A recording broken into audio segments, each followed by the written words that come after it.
Eu saúdo a igreja, na paz do Senhor Jesus. Eu queria convidar os irmãos para estarem abrindo a sua Bíblia no livro de Eclesiastes, capítulo 3, a partir do versículo 1, que por si só já é uma pregação. Eclesiastes, capítulo 3.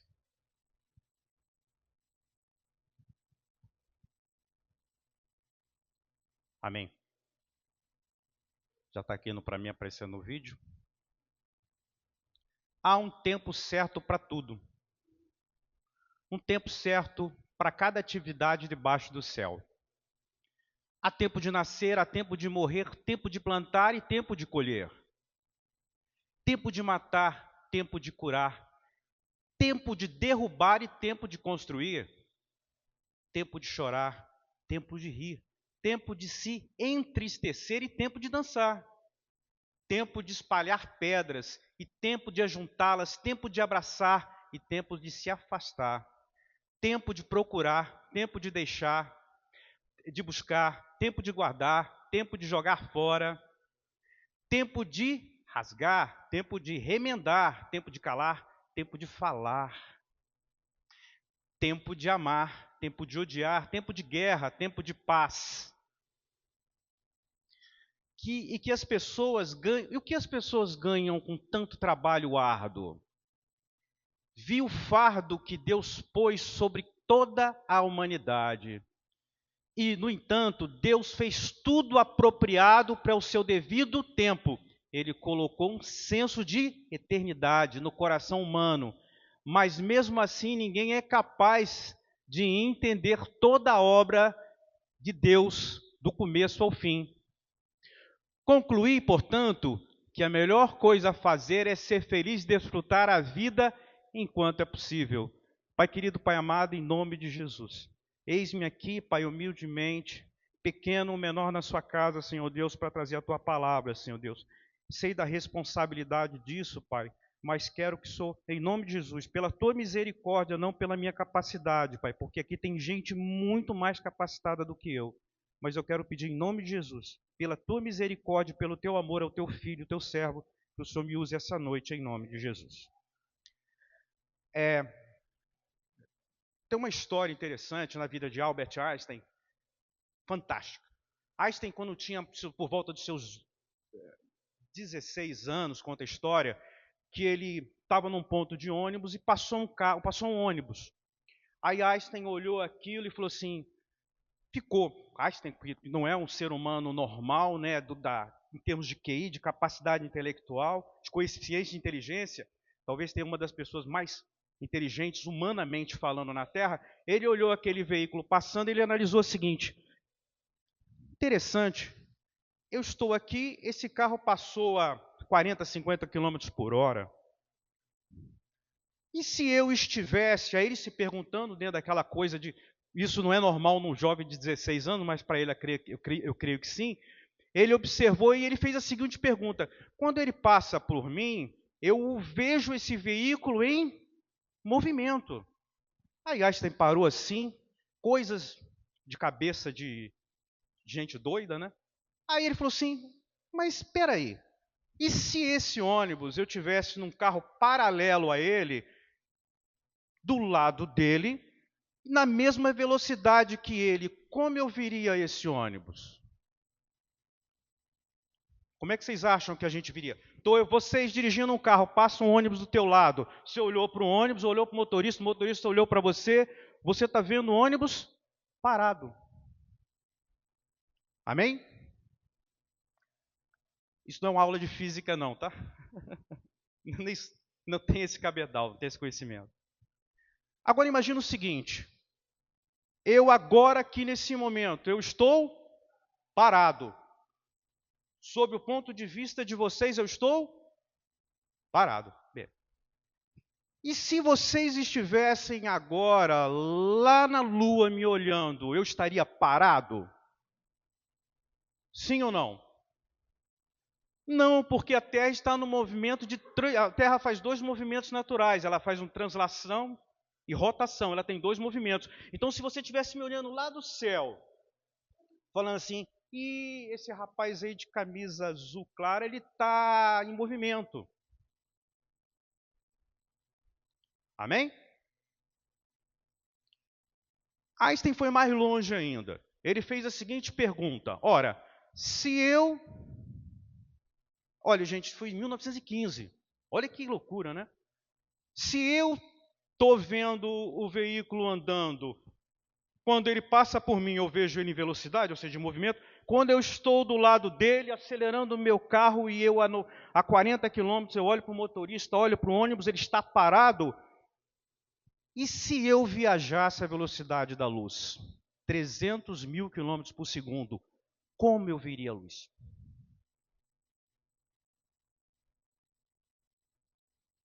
Amém? Então, não era uma cabeça normal, né? Não era uma pessoa, vamos chamar assim,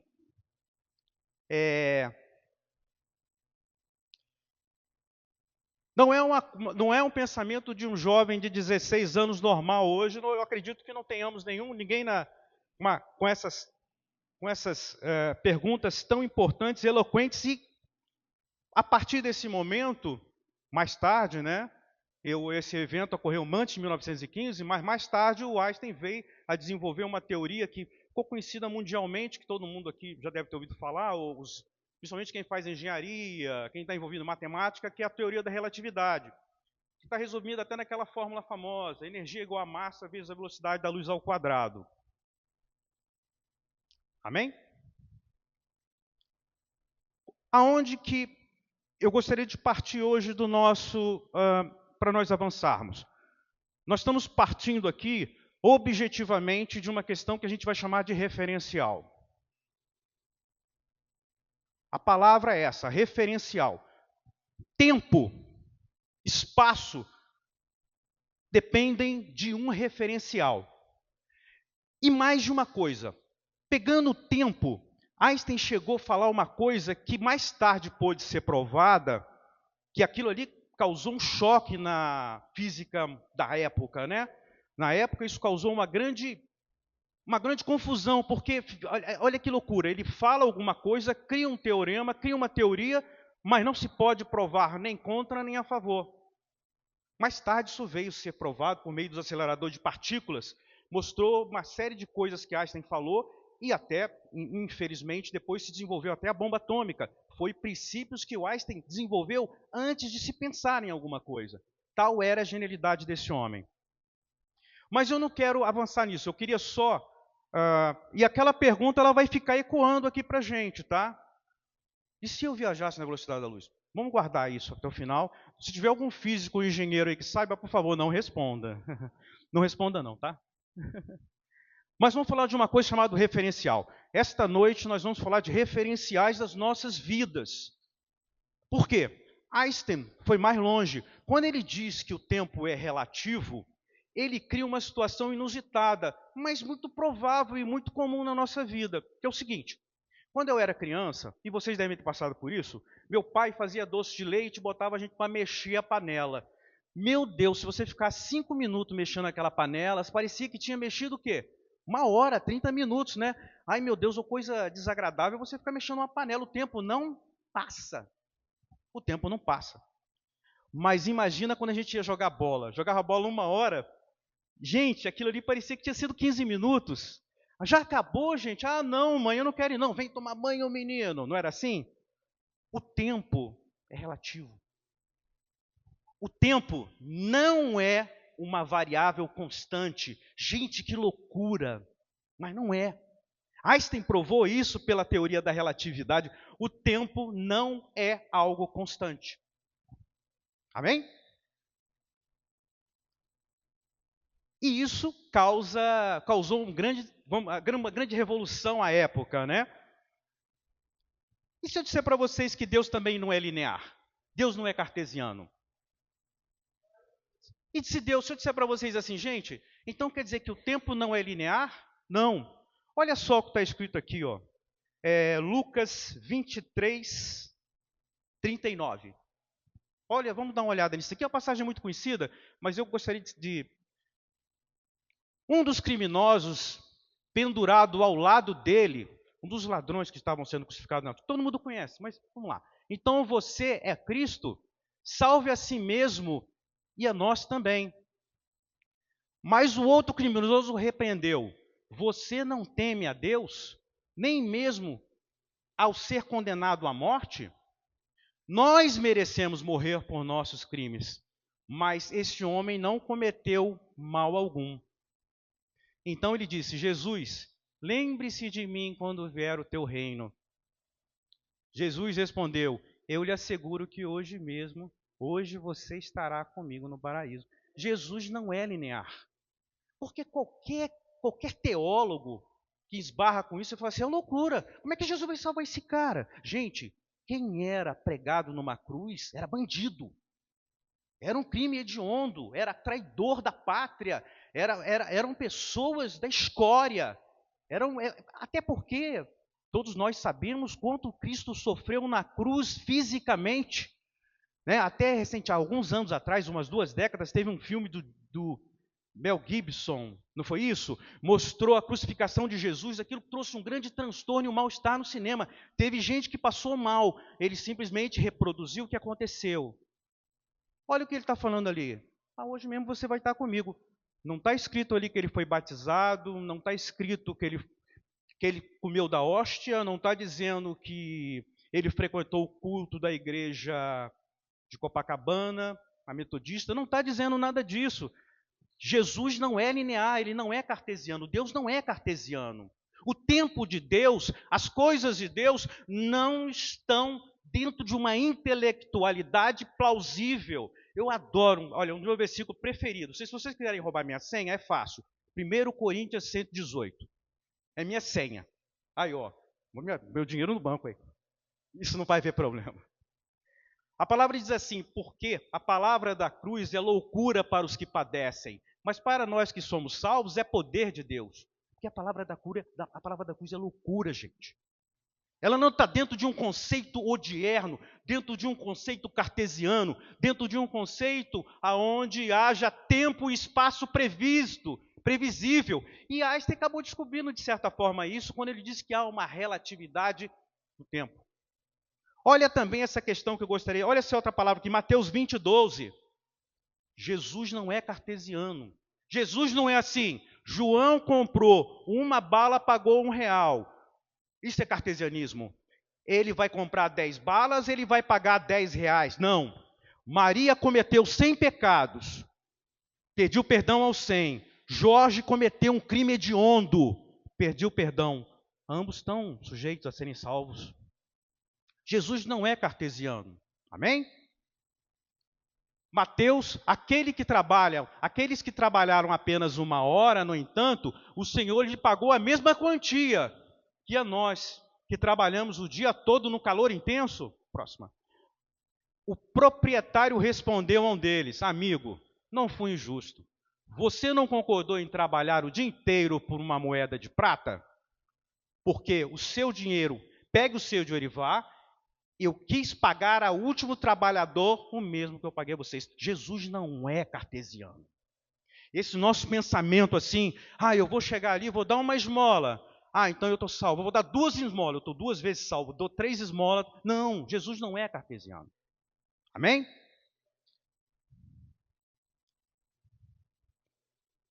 Nós estamos falando de referenciais, falamos que Deus não tem um tratamento reto com as coisas, nesse objetivo humano, tá, gente? Estou falando humano. Deus não é um matemático, né?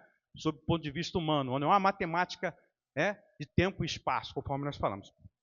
Eu vou fazer uma metáfora para vocês entenderem, porque eu quero falar mais sobre essa questão de referencial esta noite, para a gente ficar bem firme com isso. Nós vamos falar agora, conforme o texto que nós lemos, vocês perceberam que, quando nós tratamos o tempo ali, nós vimos um conceito de tempo muito importante, que são ciclos. Tempo de morrer, tempo de nascer, tempo de viver. Vocês perceberam o que Eclesiastes firma ali? Que tudo que está acontecendo ali são ciclos da permissão de Deus, do domínio de Deus, e tem coisas que a gente nem vai saber porque estão acontecendo na nossa vida, amém? Todo mundo entendeu isso? É um texto que, aliás, eu podia até terminar de ter lido o texto e ir embora. Dar a bênção apostólica, pedir o pastor para dar a bênção apostólica, a gente ir embora, porque ali já é uma pregação, amém? Aí eu queria fazer com vocês agora um teste, ou fazer uma metáfora, para a gente entender bem essa questão dessa centralidade, melhor dizendo, desse referencial que é condição sine qua non, importante para a gente avançar na nossa vida. Amém? Imagina a seguinte situação. Aqui na minha mão esquerda eu vou estar o passado. Amém? Na minha cabeça, com a cabeça pequenininha, filho de cearense, tem o presente. E na minha mão direita, o futuro. Ok? Passado, presente e futuro. Vamos falar de Einstein? Vamos falar um pouco de Einstein? Vamos trazer isso, porque Deus criou todas as coisas, a física, a matemática, vocês vão ver que está tudo conectado. Amém? Referência, presente, passado. Na minha mão do passado, eu tenho tudo o que aconteceu na minha vida, coisas boas e coisas ruins. Muitas vezes, nós estamos presos a essas coisas da mão esquerda. A mão esquerda está aqui, ó, segurando coisas do passado. Qual é o meu referencial? É o presente. Por que o presente é meu referencial? Gente, vou dizer uma coisa para vocês. Tem um poeta que diz assim: a lição nós sabemos de cor, mas só nos resta aprender. A vida da gente, muitas das vezes, a gente tem todas as respostas prontas e colocadas, mas a gente continua se perguntando as coisas. O que de fato existe na minha vida agora? É o presente. O presente, ele é o ponto da minha cabeça, é o ponto central de todas as tomadas de decisão, porque é onde eu estou, é onde eu existo, é onde, para Descartes, né, penso, logo existo. Então, o meu referencial vai ser a minha cabeça. O que tem havido com relação ao passado na nossa vida? Muitas vezes, o referencial meu presente se desloca para a minha mão esquerda e eu fico preso lá. Ou seja, a minha noção de referencial é estática, parada. Eu estou parado no passado. Eu não evoluí. Einstein, eu não busquei, eu estou parado no passado. E não é parado no passado só em coisas ruins, não. Eu li um livro uma vez, que eu gosto muito de um autor maranhense chamado Josué Montello, um excelente escritor, falecido já. Ele escreveu um livro que fala sobre o baile que teve na Ilha Fiscal em 1889, quando aconteceu a proclamação da República no Brasil. Todo o pessoal ali do rei, que era monarquia ainda, o Brasil estava na iminência, de se tornar a República, todo mundo se juntou na ilha, e ali a protagonista da história, uma senhora chamada Inês, que estava na época com 15 anos, conheceu uma pessoa, um príncipe encantado, se apaixonou, teve relações com ele, tudo ali, e logo depois se perdeu dele. Não deu certo. Avançando mais para o tempo, o repórter, a história acontece quando a dona Inês já está com 100 anos de idade, ele entra na casa da dona Inês, o repórter, e quando ele chega, ele se depara com um vestido moldurado, numa moldura, e ele pergunta: o que é isso? Aí a dona Inês explica a história dela, que é uma história complexa, isso é uma ficção. Ela explica: isso aqui é uma relação que eu tive no passado, há 100 anos atrás, no baile da Ilha Fiscal. Aí todo o pano de fundo gira em torno da proclamação da República. Mas o que chama atenção? O vestido dela. Até hoje, 100 anos depois da história, ela guardava o vestido emoldurado, esperando voltar aquele passado. Tem muita gente que está conforme essa personagem da Inês, no livro do José Montello, está preso lá, preso ao passado por uma coisa boa. Porque certamente foi para ela uma coisa boa que marcou a vida dela. Muita gente está ancorado nesse passado, ou seja, o referencial da minha cabeça, que é o presente, para lá, ela não está em movimento, percebe? Ela está parada. Sob o meu ponto de vista, ela está parada, conforme a primeira visão que Einstein teve. Ela está parada no tempo, pela uma coisa boa. E coisas ruins? Meu Deus! São muitas histórias ruins, aí todo mundo tem um drama para viver. Tem muita gente que está precisando de cura de alma porque está parada no tempo. Porque, meu Deus, fulano de tal em 1988 falou que eu era um péssimo pregador. Falou com razão. Falou que eu era um péssimo pregador, que eu não devia estar pregando, devia estar fazendo outra coisa e tal. Enfim, não perdoa. Quer dizer, estaticamente, ou seja, sobre a visão asteriana, sobre a relatividade, ele está preso ao passado por uma coisa ruim. Agora eu vou falar algo para vocês que vai chocar vocês, mas não é uma heresia, tá, gente? Não é algo grave, eu vou explicar isso melhor. Vamos para a minha mão direita, porque tu não vai pensar, poxa, o futuro é ótimo. Gente, o futuro não existe. Filosoficamente falando, o futuro não existe. O que é o futuro? É uma projeção do que está acontecendo agora. Amanhã, Antônio, um dia eu vou chamar o Antônio para almoçar comigo. Isso é uma projeção. Antônio pode não querer, por exemplo. Não vai querer pagar a conta, né, Antônio? Não vou não, Fred, você vai ter que pagar a conta. Gente, o futuro ele não existe. Ele é simbólico. Ele tem uma simbologia. Olha só. Eu acho que eu vou fazer o seguinte. Eu vou me preparar para fazer a faculdade de medicina. Você vai se preparar? Não. A preparação é agora. Eu vou pedir, olha, semana que vem eu vou pedir perdão para aquele irmão que eu magoei. Você não vai pedir perdão. O perdão ele tem que ser feito agora. Eu vou me tornar um grande músico, eu vou começar a estudar. Não, você já começa agora. As coisas, elas se realizam agora. Vou me aposentar, então vou criar um plano de aposentadoria. Não, eu já estou aposentando agora, eu estou fazendo o meu plano de aposentadoria, eu já estou estudando, eu já estou buscando minha salvação, eu já estou com o joelho no chão, eu já estou me dedicando ao Evangelho, Vocês estão entendendo a diferença? O futuro ele não existe, ele é uma projeção. Amém? Cuidado que eu não estou dizendo que ele não seja importante. Eu não estou dizendo assim, mas Fred, quando eu trabalho, olha só, quando eu trabalho pelo Evangelho, quando eu oro, quando eu busco, quando eu cuido da minha família, quando eu chego para o meu filho, conforme ele está ali na minha frente, ele não vai deixar eu mentir, eu praticamente por dia, ele já fica até chateado comigo, meu filho, eu te amo. Por quê? Eu não vou dizer que eu te amarei. Filho, eu te amo hoje. Eu ainda brinco assim com eles. Filho, eu já te falei que eu te amo hoje? Não, eu te amo hoje.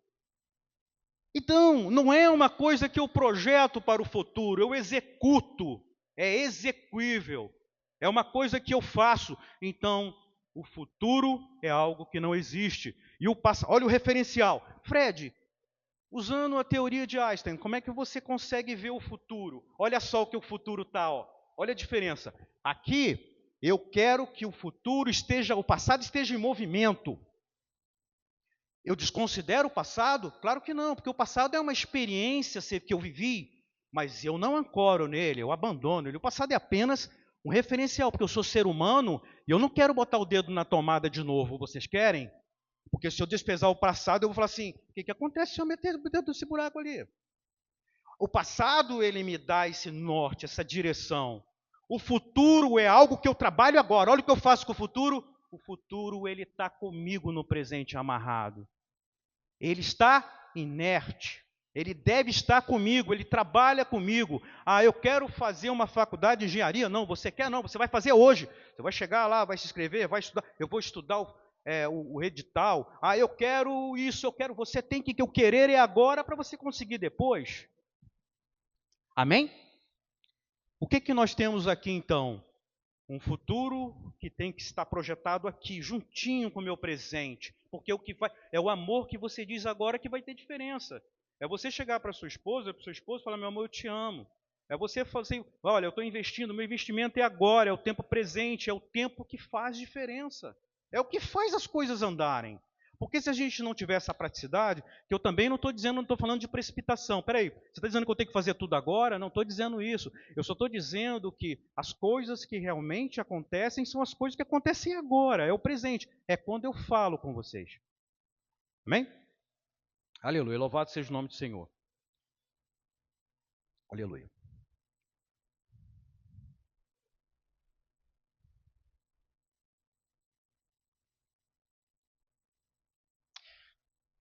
Filipenses 3:12.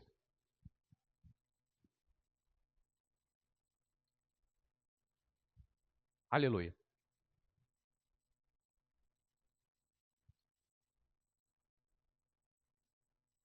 Então Jesus disse, de fato, vocês beberão do meu cálice, e não cabe a mim, no entanto, dizer quem se sentará. Não, isso não. Filipenses 3,12, né? É assim, tá. Não estou dizendo que já obtive tudo isso, já que alcancei a perfeição, mas prossigo, não estou dizendo que já obtive tudo isso, que já alcancei a perfeição, mas prossigo a fim de conquistar essa perfeição, no qual Cristo já me conquistou. Amém? Não, irmãos, não alcancei, mas encontro todos os meus esforços nisso, esquecendo-me do passado e olhando para diante. Engraçado que ele fala para diante, né? Amém? As coisas acontecem agora. As mudanças que eu tenho que ter na minha vida agora. A cura que eu preciso não é para amanhã, é para agora. Eu preciso ser curado. Eu preciso curar do meu passado, de tudo aquilo que tem atrapalhado a minha caminhada com Jesus. Eu preciso. Eu busco essa cura agora. Eu não busco para amanhã. Amém? 2 Coríntios 5,16.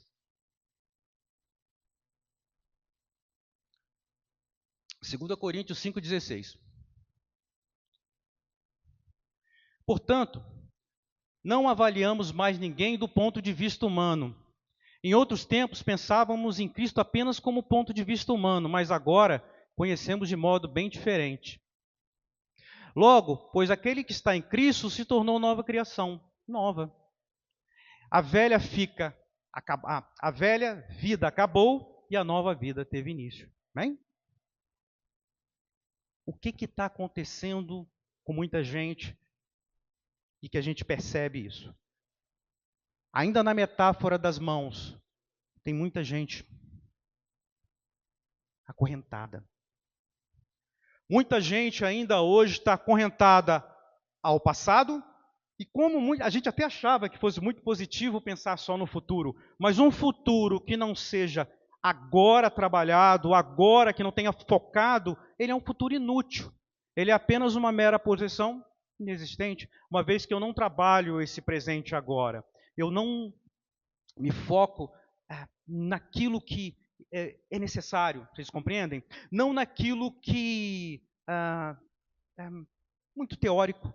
Às vezes a gente fica sempre projetando, protelando coisas que precisam ser feitas, um pedido de perdão, por exemplo. Uma ligação para um filho. Quanto tempo às vezes a gente precisa fazer, meus filhos moram comigo, mas eu não sei, de repente vocês precisam fazer isso. Ligar para um filho de vocês, ligar para o pai de vocês, dizer que ama, né Lisiane? Dizer, pai, eu te amo. Papai, eu queria dizer, olha, queria dizer que eu te amo muito. Gente, é o momento de dizer isso agora. É o agora. Gente, o que existe é o agora. O passado não tem sentido a gente ficar apoiado no passado. O que a gente pode resumir, finalizar essa questão? A gente tem que quebrar essas algemas. Essas algemas que têm prendido a gente em situações e que, passadas, eu fui maltratado, eu conheci um grande amor no meu passado, ou no futuro, um dia eu vou estudar esse assunto. A gente precisa trazer a nossa realidade para esse presente porque novas criaturas nós somos, como a palavra diz. Esse presente que traz o verdadeiro efeito, a verdadeira resposta, a verdadeira mudança. É o agora. Amém? Não é um passado que te prende, mas é um rompimento de algemas. Amém? E a gente não respondeu aquela pergunta, né? E tem professor aqui, gente, eu não sou professor não, tá?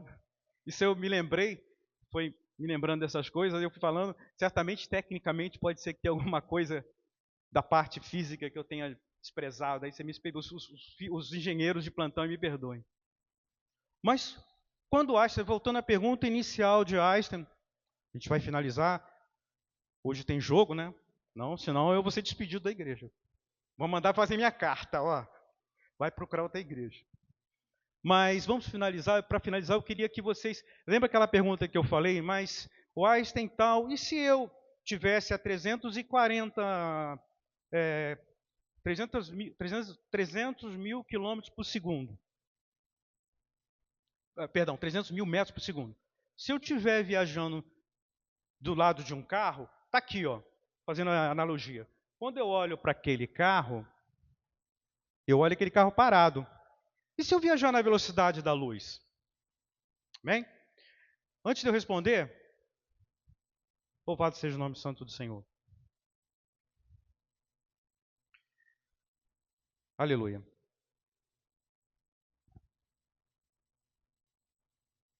Não, vamos voltar finalizar assim mesmo. Então, aleluia. Se eu estiver viajando na velocidade da luz, como é que eu vejo a luz? Bem? A segunda teoria da relatividade, se você pudesse viajar à velocidade da luz, que não é possível, você se tornaria luz. Amém? Se você estivesse do lado da luz, tem um filme de 1978 chamado Uma Odisseia no Espaço. É um filme revolucionário na época, 2001, Odisseia no Espaço. O nome do filme é 2001, mas na verdade ele é de 78, 79, e ele trata disso. Se eu viajar na velocidade da luz, e se eu olhasse para a luz do meu lado, ou seja, eu estou 300 mil metros por segundo, eu olhei para a luz, eu me tornaria a própria luz. Bem? Nada melhor para a gente elucidar e finalizar essa palavra hoje, que é o que mais a gente precisa ser, luz. Amém? Luz nesse mundo escuro, e a gente precisa, em nome de Jesus, para isso, para o nosso engrandecimento. Luz para quando? Para hoje. Aquele que quiser vir aqui até a frente do altar para orar, todo mundo, essa questão de cura e libertação, de tratamento de alma, de cura de alma, é algo que todo mundo precisa fazer. Amém? E se você quiser vir aqui para que a gente possa orar, eu convido o pastor para orar. Eu convido a minha esposa para vir aqui à frente também para orar. O irmão Antônio, amém? Para vir orar. Irmão Sebastião, em nome de Jesus. Eu vou iniciar aqui um clamor, um pedido exatamente para que Deus possa nos libertar, tirar tudo aquilo que tem atrapalhado nossa caminhada. Amém? Soberano Deus, eterno Pai, louvado seja o teu nome, Senhor Deus. Senhor Deus, a cada dia, a cada manhã, a tua misericórdia se renova nas nossas vidas, Pai.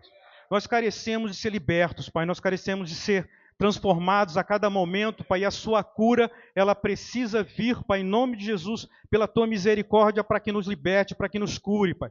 Eu peço em nome de Jesus, Pai, aqueles que têm vindo aqui, aqueles que precisam de Ti, Pai, aqueles que entendam em nome de Jesus que há necessidade de mudança, há questões do passado a serem resolvidas, Senhor Deus, há questões do futuro que estão precisando também ser pensadas, Senhor, coisas, mudanças de planos, planos que nunca se concretizaram em suas vidas, Pai, porque estão presas a determinados ferrolhos, a determinadas portas, Pai, mas a Tua palavra diz que não há ferrolhos nem portas que possa contê-lo, Pai. Oh, Pai, louvado seja o Teu nome, Jesus.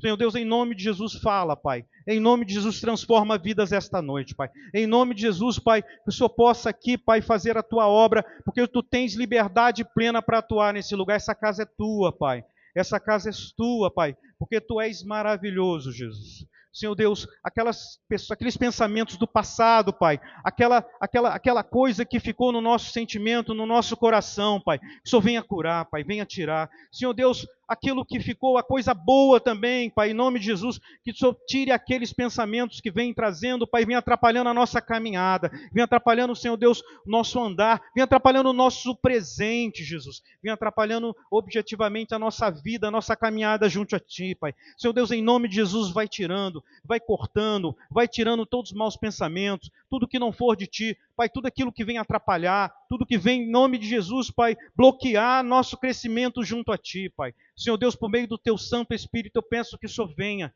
que o Senhor habite, que o Senhor transborde nesse lugar, Pai, em nome de Jesus, que pessoas possam ter experiências com o Senhor, Pai, no sentido de transbordar o Espírito, para que o Senhor possa, em nome de Jesus, transformar vidas, Pai. Cura, Pai. curar vidas, Pai, transformar, Senhor Deus, mudar conceitos e pensamentos, Senhor Deus, tirar convicções erradas, Pai, tirar, Pai, atrapalhar, Pai, a caminhada de cada um, Senhor, o Senhor venha curar, Pai, poderosamente tirar, Pai, tudo aquilo que atrapalha, Jesus. Oh, Pai, louvado seja o santo nome do Senhor, Pai. Em nome de Jesus, Pai, em nome do Senhor. Amém. Amém, amém, amém.